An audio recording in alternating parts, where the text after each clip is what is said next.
প্রিয় অষ্টম শ্রেণীর ছাত্রছাত্রী বন্ধুরা, আশা করি তোমার সবাই ভালো আছো। আজ আমরা যে বিষয়টি নিয়ে আলোচনা করব, অষ্টম শ্রেণীর সেকেন্ড সামেটিভ অর্থাৎ দ্বিতীয় পর্যায়ক্রমিক মূল্যায়নের ইংলিশের কোশ্চেন পেপার নিয়ে। দেখো সরাসরি স্ক্রিনে তোমরা অষ্টম শ্রেণীর সেকেন্ড সামেটিভ অর্থাৎ দ্বিতীয় পর্যায়ক্রমিক মূল্যায়নের ইংলিশের কোশ্চেন পেপারটা দেখতে পাচ্ছ। ফুল মার্কস তোমাদের রয়েছে 50, সময় তোমাদের রয়েছে 1 ঘন্টা 30 মিনিট। দেখো প্রথমেই তোমাদের একের দাগে একটা সিনের প্যাসেজ রয়েছে, খুব ভালো করে তোমরা কিন্তু সিনের প্যাসেজটা পড়ে নেবে, তারপরেই কিন্তু প্রশ্ন উত্তরগুলো শুরু করবে। একের দাগের প্রশ্ন দেওয়া হচ্ছে, read the following passage carefully and answer the question given below. খুব ভালো করে প্যাসেজটা পড়ে নেবে, তারপরেই কিন্তু প্রশ্নের উত্তরগুলো শুরু করবে। দেখে নাও। তারপরে এর দাগে রয়েছে, complete the following sentence with information from the অ্যাভভ passage. প্রশ্নের মান রয়েছে 1 করে 1 × 3 = 3। দেখে নাও। বি এর দাগে রয়েছে, অ্যান্সার দ্য ফলোয়িং কোশ্চেন। এখানে মোট তোমাদের 3টি প্রশ্ন দেওয়া রয়েছে, প্রশ্নের মান রয়েছে 2 করে, 2 × 3 = 6। তারপরে দেখো 2 এর দাগে তোমাদের রয়েছে, read the following poem and answer the question that follow. খুব ভালো করে তোমরা কিন্তু পোয়েমের প্যাসটা পড়ে নেবে, তারপরে কিন্তু প্রশ্ন উত্তরগুলো শুরু করবে। দেখো এর দাগে রয়েছে, চুজ দ্য কারেক্ট অল্টারনেটিভ। প্রশ্নের মান রয়েছে 1 করে 1 × 3 = 3।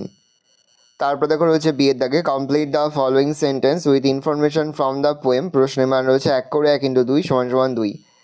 তারপরে তোমাদের রয়েছে টানসিনের প্যাস রয়ে যাচ্ছে 3 এর দাগে, read the following passage and answer the question given below. খুব ভালো করে তোমরা কিন্তু আনসিনের প্যাসটা পড়ে নেবে, তারপরেই কিন্তু প্রশ্ন উত্তরগুলো শুরু করবে।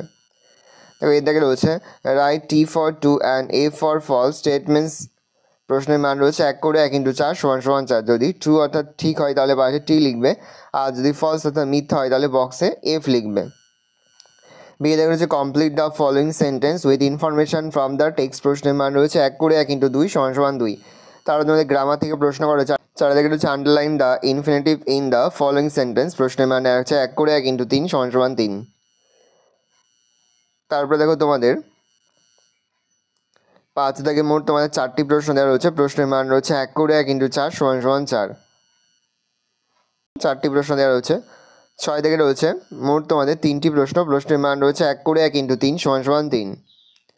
তারপর তোমাদের রাইটিং স্কিলের মধ্যে রয়েছে, write a dialogue between two friend describing about the benefits of exercise in daily life. প্রশ্নের মান 10। এবছর কিন্তু ডায়লগ রাইটিংটা খুবই গুরুত্বপূর্ণ। দুটো বন্ধুর মধ্যে যে কোনো প্রকার ডায়লগ রাইটিং কিন্তু আসতেই পারে। আর এর দাগে রয়েছে, write a story based on the following hints and give a suitable title to ইট।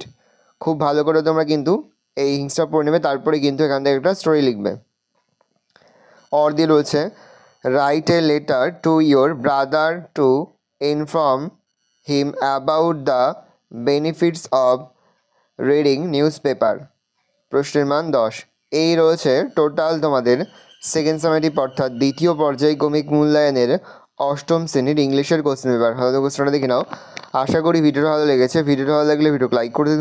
আমার নতুন হওয়া লাল কালার সাবস্ক্রাইব প্রেস করে পাশে বেল আইকন প্রেস করে নতুন করে ভিডিও আপলোড করি সবার ফার্স্ট নোটিফিকেশন তোমরা পেয়ে যাও। আর এই ভিডিওটি তোমার বন্ধু বান্ধবী আত্মীয়স্বজন সবার মধ্যে কিন্তু অনেক শেয়ার করে। এর বছর অষ্টম শ্রেণীতে পড়ছে। আমরা কিন্তু ইতিমধ্যেই অষ্টম শ্রেণীর প্রতি বিষয়ের সিলেবাস, প্রশ্নকাট এবং নমুনা প্রশ্নপত্র কিন্তু আপলোড করে দিই এখনও পর্যন্ত।